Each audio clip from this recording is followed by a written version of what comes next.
नमस्ते, स्वागत छ यहाँहरूलाई मेरो च्यानलमा। आज म यहाँहरूलाई पिरो एग चाउमिन बनाएर देखाउँछु। एग चाउमिन बनाउनको लागि सबैभन्दा पहिला मैले नुडल्स बोइल गर्न राखेको छु। यो नुडल्स बोइल गर्दा चाहिँ थोरै नुन पनि राखेर बोइल गर्नुपर्छ।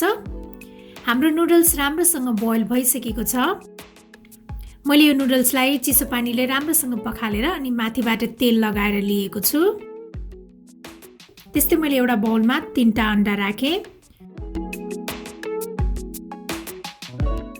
अब यसमा थोरै नुन र मरिच पनि राख्ने र अब यसलाई चाहिँ राम्रोसँग फिट्नुपर्छ। सबैभन्दा पहिला म यो अन्डा बनाउन गइरहेको छु। त्यसको लागि मैले प्यानमा तेल राखे।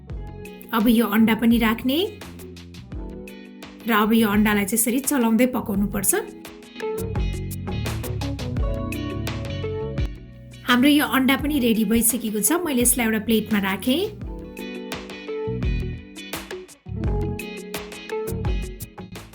त्यसपछि अब यो सेम प्यानमा मैले फेरि थोरै तेल राखे।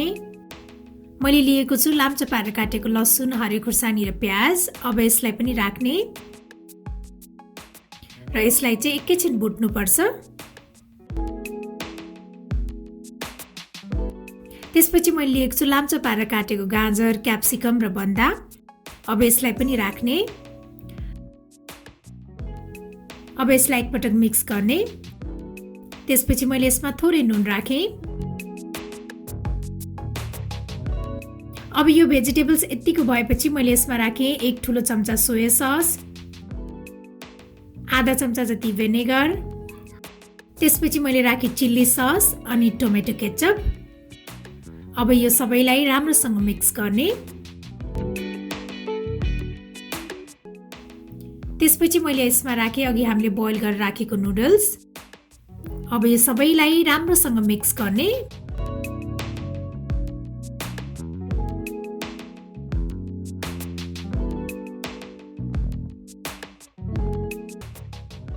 यो राम्रोसँग मिक्स भइसकेको छ।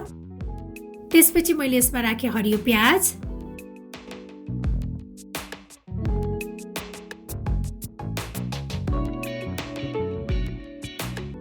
अब अघि हामीले बनाएर राखेको अन्डा पनि राख्ने। अब यसलाई हल्कासँग एकपटक मिक्स गर्ने।